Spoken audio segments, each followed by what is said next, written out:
حضرت صلی اللہ علیہ وآلہ وسلم پر وحی کا ابتدائی دور اچھے سچے پاکیزہ خوابوں سے شروع ہوا۔ آپ خواب میں جو کچھ دیکھتے وہ صبح کی روشنی کی طرح صحیح اور سچا ثابت ہوتا۔ پھر من جانب قدرت آپ تنہائی پسند ہو گئے اور آپ نے غار حرا میں خلوت نشینی اختیار فرمائی اور کئی دن اور رات وہاں مسلسل عبادت اور یاد الہی و ذکر میں مشغول رہنے لگے۔ جب تک گھر آنے کو دل نہ چاہتا توشہ ہمراہ لیے ہوئے وہاں رہتے۔ توشہ ختم ہونے پر ہی اہلیہ محترمہ حضرت خدیجہ رضی اللہ تعالی عنہا کے پاس تشریف لاتے اور کچھ توشہ ہمراہ لے کر پھر وہاں جا کر خلوت گزین ہو جاتے۔ یہی طریقہ جاری رہا یہاں تک کہ آپ پر حق منکشف ہو گیا اور آپ غار حرا ہی میں قیام پذیر تھے کہ اچانک حضرت جبرائیل علیہ السلام آپ کے پاس حاضر ہوئے اور کہنے لگے کہ اے محمد پڑھو۔ آپ فرماتے ہیں کہ میں نے کہا کہ میں پڑھنا نہیں جانتا۔ آپ صلی اللہ علیہ وسلم فرماتے ہیں کہ فرشتے نے مجھے پکڑ کر اتنے زور سے بھینچا کہ میری طاقت جواب دے گئی۔ پھر مجھے چھوڑ کر کہا پڑھو۔ میں نے پھر وہی جواب دیا کہ میں پڑھا ہوا نہیں ہوں۔ اس فرشتے نے مجھ کو نہایت ہی زور سے بھینچا کہ مجھ کو سخت تکلیف محسوس ہوئی۔ پھر اس نے کہا کہ پڑھ۔ میں نے کہا میں پڑھا ہوا نہیں ہوں۔ فرشتے نے تیسری بار مجھ کو پکڑا اور تیسری مرتبہ پھر مجھ کو بھینچا۔ پھر مجھے چھوڑ دیا اور کہنے لگا کہ پڑھو اپنے رب کے نام کی مدد سے جس نے پیدا کیا اور انسان کو خون کی پھٹکی سے بنایا۔ پڑھو اور آپ کا رب بہت ہی مہربانیاں کرنے والا ہے۔ بس یہی آیتیں آپ حضرت جبرائیل علیہ السلام سے سن کر اس حال میں غار حرا سے واپس ہوئے کہ آپ کا دل اس انوکھے واقعے سے کانپ رہا تھا۔ آپ حضرت خدیجہ کے ہاں تشریف لائے اور فرمایا کہ مجھے کمبل اوڑھا دو، مجھے کمبل اوڑھا دو۔ لوگوں نے آپ کو کمبل اوڑھا دیا۔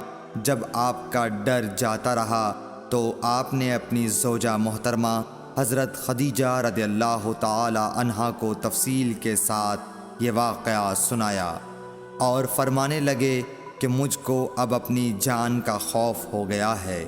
آپ کی اہلیہ محترمہ حضرت خدیجہ رضی اللہ تعالی عنہا نے آپ کی ڈھارس بندھائی اور کہا کہ آپ کا خیال صحیح نہیں ہے۔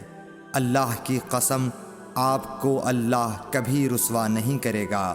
آپ تو اخلاق فاضلہ کے مالک ہیں۔ آپ تو کنبہ پرور ہیں، بے کسوں کا بوجھ اپنے سر پر رکھتے ہیں، مفلسوں کے لیے آپ کماتے ہیں، مہمان نوازی میں آپ بے مثال ہیں اور مشکل وقت میں آپ امر حق کا ساتھ دیتے ہیں۔ ایسے اوصاف حسنہ والا انسان یوں بے وقت ذلت و خواری کی موت نہیں پا سکتا۔ پھر مزید تسلی کے لیے حضرت خدیجہ رضی اللہ تعالی عنہا آپ کو ورقہ بن نوفل کے پاس لے گئیں جو ان کے چچا زاد بھائی تھے اور زمانہ جاہلیت میں نصرانی مذہب اختیار کر چکے تھے اور عبرانی زبان کے کاتب تھے۔ چنانچہ انجیل کو بھی حسب منشائے خداوندی عبرانی زبان میں لکھا کرتے تھے۔ انجیل سریانی زبان میں نازل ہوئی تھی، پھر اس کا ترجمہ عبرانی زبان میں ہوا۔ ورقہ اسی کو لکھتے تھے۔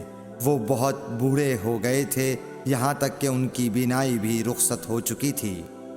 حضرت خدیجہ رضی اللہ تعالی عنہا نے ان کے سامنے آپ کے حالات بیان کیے اور کہا کہ اے چچا زاد بھائی، اپنے بھتیجے محمد صلی اللہ علیہ وسلم کی زبانی ذرا ان کی کیفیت سن لیجئے۔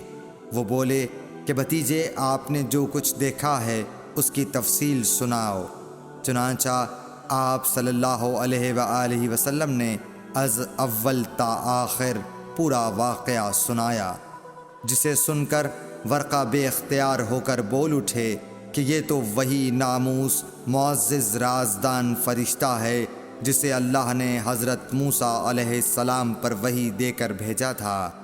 کاش میں آپ کے اس عہد نبوت کے شروع ہونے پر جواں عمر ہوتا، کاش میں اس وقت تک زندہ رہتا جب کہ آپ کی قوم آپ کو اس شہر سے نکال دے گی۔ رسول کریم صلی اللہ علیہ وآلہ وسلم نے یہ سن کر تعجب سے پوچھا کہ کیا وہ لوگ مجھ کو نکال دیں گے، حالانکہ میں تو ان میں صادق و امین و مقبول ہوں۔ ورقہ بولا، ہاں یہ سب کچھ سچ ہے، مگر جو شخص بھی آپ کی طرح امر حق لے کر آیا لوگ اس کے دشمن ہی ہو گئے ہیں۔